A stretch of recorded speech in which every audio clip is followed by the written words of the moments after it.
fruitful. So we are starting a little bit late for this session. All excited for you're right. Sitting on the settee. It's too cozy, might not. We just sit doing that. Don't mind us having a cuddle, do you?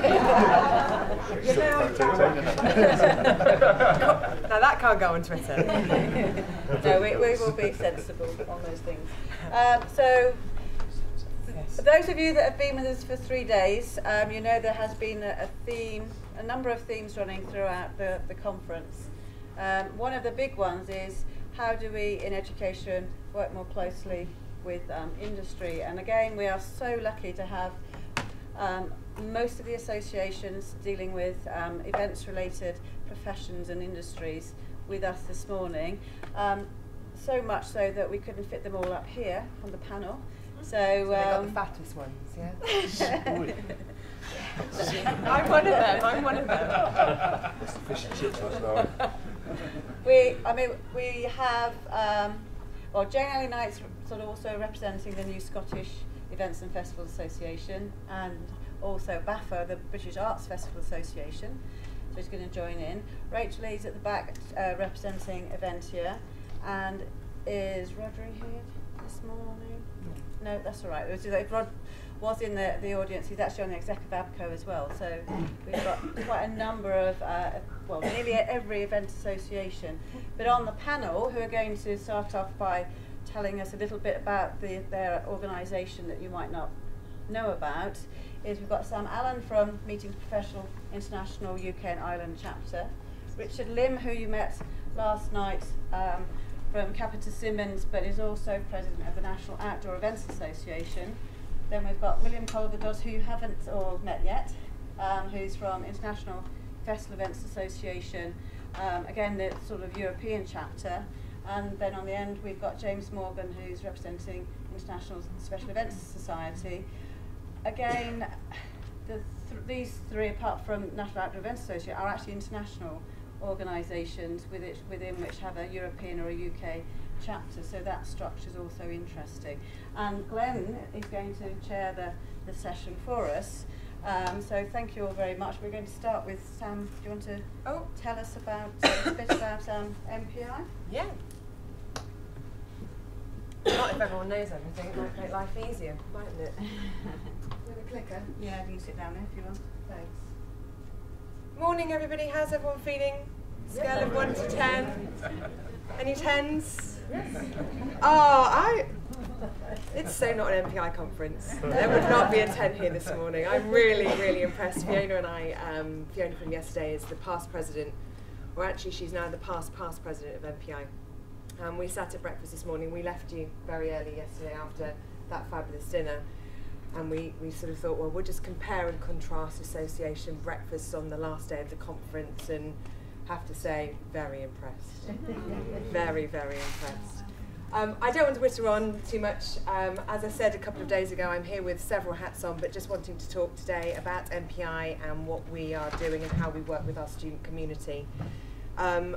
Just to make my life easier, so I know what not and what to say, how many people here actually know of or know something about MPI?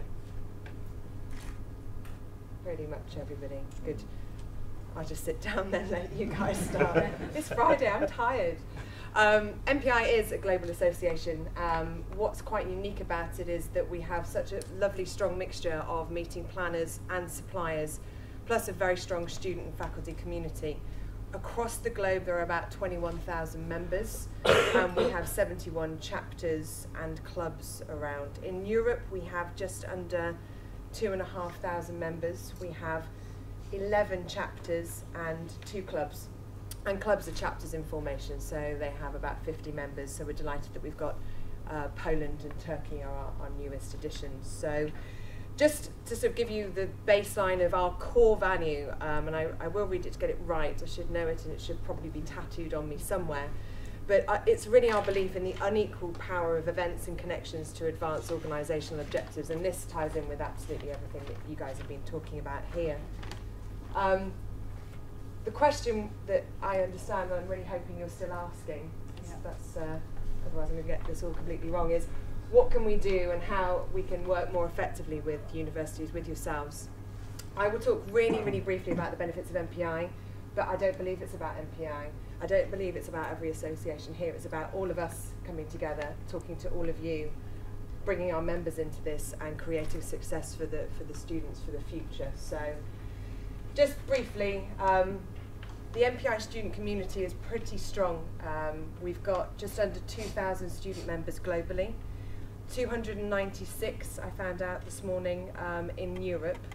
And here in the UK chapter, we have a really, really strong community. We have 60 students currently with us, which when I went to a European meeting, they were very impressed. But we take our students really, really seriously here. What does MPI do for our students, for your students? Lower membership dues. A student membership is €40. Please don't ask me why it's not in pounds. It's an ongoing battle, and that's why my head's denting the wall still. A standard membership is €375, so all the benefits the students receive for that. We have a student in transition program because we saw that students were joining, they were getting engaged, they graduated, they dropped out. Because going from €40 to €375 when we learnt yesterday you earn £18,000 is just too much. So we've created a student in transition program. So year one after graduation, that goes up to €75, so on and so forth. I'm not going to give you the whole membership package because it's Friday morning, you won't want to hear it. We offer some very, very, very strong scholarships. We work with MCI, IMEX to create the Future Leaders Forum, and I'm sure some of you have sent your students to our Future Leaders Forums at IMEX show in Frankfurt, in America, in Las Vegas. We're taking some students with us to Las Vegas to the World Education Congress in 2 weeks' time. And then they'll come with us to the European Meeting and Events Conference, which is in Istanbul in January.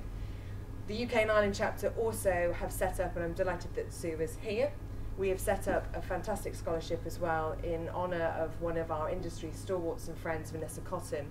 And we take from the chapter a student with us. They're mentored through the 4 days of the conference by some of the craziest, but some of the most experienced and wonderful meeting professionals that exist in our space, and successes in their stories, and they would like to share their stories with your students too. We've touched on all through the leading edge research that MPI works with the universities and would actively like to do more with the universities. Next Wednesday, the meeting show, 11:50, the most comprehensive research paper into the economic impact of our industry is going to be released. We run a business barometer every month, so it's great stuff for the students. We have groundbreaking CSR research, hybrid, the future of meetings, strategic meetings management, the list goes on. We still want to do more, we still want to work more, but it's a resource, and it's a strong resource there. We have student clubs internationally, and I'm sorry to say we haven't started a student club here in the UK until this year. They're just building up, so it's a really nice opportunity to say, they don't want to hear me. I mean, I'm sure they love hearing you guys because you've got all the experience and the knowledge for them, but they want to hear from their peers, they want to see, they want to network. So we've got a fantastic student who's actually now working for me, because I stole her from the community, and she's setting up with another bunch of students. And the communities across the States, across other chapters in Europe, they all work very closely together, and I think that's an amazing, amazing opportunity for the students. Internships I've put in. MPI members offer internships. Are we doing enough? Absolutely not. Is any association doing enough? Absolutely not. And that's what we need to be discussing with you people here today. But they do happen, and they happen for engaged MPI students. We had a fantastic, she's setting up a student club, wonderful girl called Nia Edwards. She came in, she volunteered on the membership committee. I met her at an event. She asked if we'd help her college, help her get Boris Johnson to come to their networking event. I couldn't get him, but I got a few people to help. I saw a rising star, and with my Barbican hat on, created an internship for her. She was amazing, and so we've created a job for her. So she's now the Barbican Business Events Executive. So, and these aren't unusual stories in MPI, but we're not doing enough of them. I'd love to spend a long time talking about the Young Achievers Award. I can't, because everyone needs an opportunity to talk about the things they're doing. I know that some students from, which universities have participated in the Young Achievers Award? So we've got a few. Put your hands down, you're not allowed to do it anymore. A really, really great opportunity, and what we want to do with this, please have a look, Google Young Achievers Award. I want to reach out, and we're talking to the other associations about making this a much, much bigger event, encouraging all the universities to participate. The success rate, ask James, ask Darryl, from the students that have come through the Young Achievers Award is just second to none. And they're nodding, thank God for that. And then last but not least, when we were talking about ongoing education, it's a stronger set of qualifications and certification in the States, but it's moving over, it's becoming more non-American in its language. So we've got the Certificate of Meeting Planning, the Certificate of Meetings Management, and then we are working and driving as a chapter to bring CEU points so that you can start getting your education accredited for being part of MPI. I want to just answer the question, how can all associations work more effectively with university? And I think it's just really quite simple. I sat and thought, do we need to have a really, really long debate about it? No, I don't think we do. Greater communication between the associations. There are too many of us, fact. We need to work out what the value proposition is of the associations in terms of their members and the students. Number two, greater collaboration between the association, industry, and yourselves. I know that I've been lucky to have met quite a few people today and yesterday and the day before. There are so many ideas that are coming out. What do we do to make this not a once-a-year activity? And a greater understanding from us of the courses provided by the universities. I'm learning so much here. How do we get that to our members so we understand what your students are coming out with, what talent they've got, and how can we bring that into the workforce? I had to put Sharon up. I think the most important thing is we need to action this. We are brilliant in the meetings and events industry at talking the talk. We're brilliant at it. There's no one that can do it better. And I would think I have a gold star for doing that most of the time. But what we do need to do is we do need to walk the walk. We need to walk out of here and not forget what actions that we've agreed to do. To say that we're going to meet next week, next month, next year, have some benchmarks of success. What does it look like for all of us? I wanted to share that on the 31st of July, there is a meeting with about 10 of the major associations. They're coming to the Barbican, so we do great coffee. And we are sitting down, and there are two core objectives. So action is happening. The first objective is looking at the feasibility of an industry-wide summit. I think Sue's point on Wednesday was very apt, that the advertising sector get 12,000 people to a festival, yet we're having association conferences with 100, 200 people. It's insane. So that's one of the conversations that's being had, but the most important one for a take-out from here is how we work more collaboratively with our student programs. You're going to hear 4 different stories.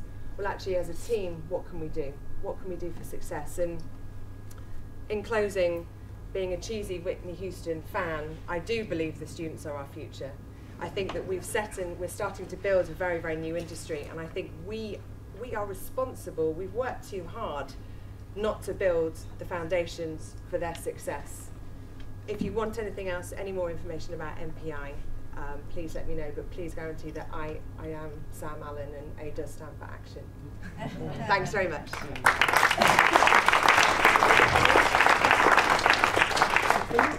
We're now handing over to Richard Labour. How on earth do I follow that? How on earth do I follow that? I was the overweight one on the front, by the way. No, that was me. I had to undo my belt this morning. I'm very proud and privileged and indeed honoured to be president of the National Outdoor Events Association. Okay, Sammy says we're not international, but we do have one French member, so we're almost international. But I think we've probably got one of the most exciting trade associations in the UK, because we represent everything to do with the Outdoor Events Association, outdoor events. And we have members from big corporate organisations all the way down to one-man bands, freelancers. We have people like Lord Seb Coe, who are members, Harvey Goldsmith, Michael Levy from Glastonbury, people like that, who actually contribute to the running of the association. But why do people join NOEA? We actually think that it's we've got event organisers, we've got suppliers, we've got universities, we've got students to bring it to the audience today. And we provide networking opportunities, we provide business opportunities. We actually have a council member, Sheila Russell, who's an ex-Derby University lecturer. She's a teacher in a university at the moment, and she heads up the student forum that we've got within NOEA. We're actually setting up at the moment a student council, because we realised that students, and I've taken a long time to be converted, because my personal opinion of students is that you come out of university with a piece of paper, you think you know it all, and you want a 60 grand a year job the day you start. And I've realised that's not the case for all of us. And I've actually just taken a student off Glenn, who I took on to give a bit of work experience, which is what NOEA members tend to do. From an employability point of view, we're taking on students with our members, give them work experience. Maybe you don't get paid anything at the moment, but that's the way to start in the industry. To give you some work experience, shadow experts. And like with Lizzie Saylor, who's one of the best students I've ever come across, probably because she was under your guidance, was she, Glenn? I don't know. We gave her a full-time job on the 1st of July this year, an absolute star. New talent, fresh talent, because the likes of me are getting old. And many NOEA members are actually being encouraged to do this, to take on students and help with the employability and experiential learning. We have awards ceremonies where we actually acknowledge success, including the best student of the year. I sit on, and one or two of my council members sit on other university panels. I've been to Cumbria recently, I've been to Birmingham recently, and I'm going to 2 other universities to sit on validation panels for degrees in event management, so we can have industry expertise going into the world of academia as well. And these people are drawn from our NOEA members. We can pick and choose. So we're getting actively involved in tailoring degrees to make sure. I'm an employer, and I want to make sure that people who actually come and want to work for me at the end of the day are not just got bits of paper. We can all collect bits of paper. I've got lots of bits of paper. They don't actually mean anything at the end of the day. It's getting experience, getting your hands dirty and working in the real world. And that's what we've recognised in NOEA. We're actually giving people the opportunity. But in order to get those opportunities, the students have actually got to get off the backside and actually be a bit proactive. Get involved in the trade associations around you. Join the trade associations that are all in this room and everywhere else. Get involved in those trade associations, make yourself known, and start asking lots of questions and grabbing the opportunities, finding out what's in it. The world of events is really quite incestuous, to be perfectly honest. And we've got probably, I think we were all proud last year, weren't we, in 2012? We actually proved, those of us who are from this country, we're actually proud, we actually showcased our skills and our talents. And that should have a knock-on effect. And there are more and more people wanting to get into the world of events now. I think the trade associations are a way forward. Pick the one that suits your needs. And I do agree with Sammy. I think I've lost count on how many trade associations that actually are associated in some degree to the world of events. There are probably 40, 50, and we said we've got them all in this room, but we probably haven't. But about 8 or 9 years ago, I was instrumental with a friend of mine called Steve Heap, setting up the Events Industry Forum, which is an umbrella organisation, which many of us in this room also sit on. And the Purple Guide, which most of you have heard about, was a result of the trade associations and those people in those trade associations working together under an umbrella organisation, the Events Industry Forum, to produce a national piece of guidance. So, it is all about working together. And I could talk forever. I didn't have a PowerPoint presentation deliberately, and I do still have some questions later. And I'll let Glenn move over to the next speaker. Thank you. Thank you very much.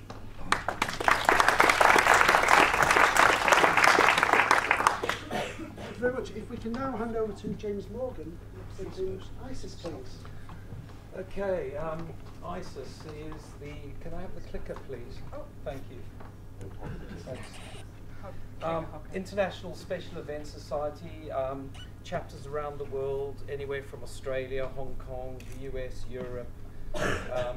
We have, I don't know the exact amount of chapters, it's about 7,500 members. The way we differentiate ourselves from other international societies is we are looking to be the principal association that represents creative event professionals around the world. So really our kind of, what underpins our activity is all about creativity. And through the creativity kind of remit, we're looking at external engagement. We engage with members that are involved in the creative services to events industry. And what we do each month in the UK chapter, for example, is we have different types of education that will engage with these people. The education program runs throughout the year. People come along, they network. We offer internships to students through our different members. There's also a website with job opportunities on there. And we're very keen for students to come along. We do have student members, about 36 at the moment, that come along and they network with people. We don't ask our members to say, can you take on this member? It's more up to the student to come along to the different events and for them to introduce themselves, for them to ask questions, for them to actually shine in front of people who are recruiting and hiring. So the onus is on the students to actually get up and make an effort. Activating, as I said, the educational program, there's the monthly talks. We also have ISES Power Hours. We have an educational toolkit that's prepared on an international basis that covers various creative disciplines within the events industry, and we will be rolling those out over the next year. This is a new initiative, so people can actually come along and get detailed kind of how-to on marquees, how-to on catering, and all the different elements that make up a creative event. We also have a yearly educational conference, and this year we're going to be announcing something quite exciting, and also to say that I managed last night to put a industry versus educators panel together, where we're going to bring people at the education conference to talk about why the industry doesn't think students are prepared to come into the industry, and then we can have the educators talk about why they think they are prepared to come into the industry and see what comes out of that. Once a year we do a student research competition, a student competition where they enter ideas to design an event. This year our major sponsor, Meet in Ireland, had the opportunity for one student to actually design the monthly event for them. So we try and engage them in that creative process. There's also research-wise, we do some sort of local research. We did some research on the supply chain and the Olympics over the last 2 years. We have also tied up the University of Westminster on a research module that they are running, where they have groups of students go into member businesses, they find a question, they do the research, they present that back. So that's worked very well. I just wanted to show you a little video of really what the kind of members that we do attract. So you can see that we're engaging with the creative side of the industry. There we go. If I can get that up.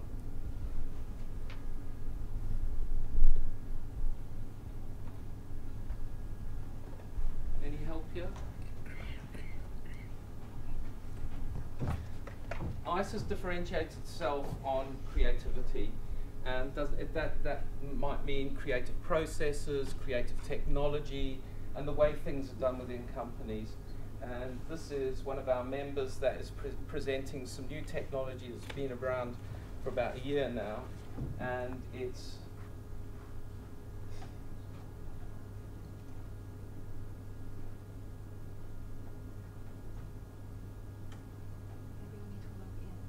sorry? Oh, sorry, maybe you need to log in. I need to log in. Yes. It's just a Vimeo. It's just a picture, it's not It should be linked. Okay, I'm not going to bore you with that. I'm trying to log in and everything right now. If you want to have a look at that, Musion is a company that's used old Pepper's ghost technology from the Victorian era, and they put it into sort of projected 3D images. They can play around with all sorts of images. So we present those kinds of things at our events on a monthly basis. What we're trying to really do is instill within the membership, the student membership, is the creative side of ISES. This is what we think from the institutional point of view of where there might be more work to be done. In terms of the students that come out of universities with event management qualifications, most of those are located in business schools. And a lot of members say that, you know, if I want somebody who can do video or music or 3D CAD renderings of an event environment, I have to go outside of the event management discipline to find these people. So you have people being hired from architectural schools, people who come from theatre design backgrounds, and there doesn't seem to be a lot of people who are offering event management in terms of the creative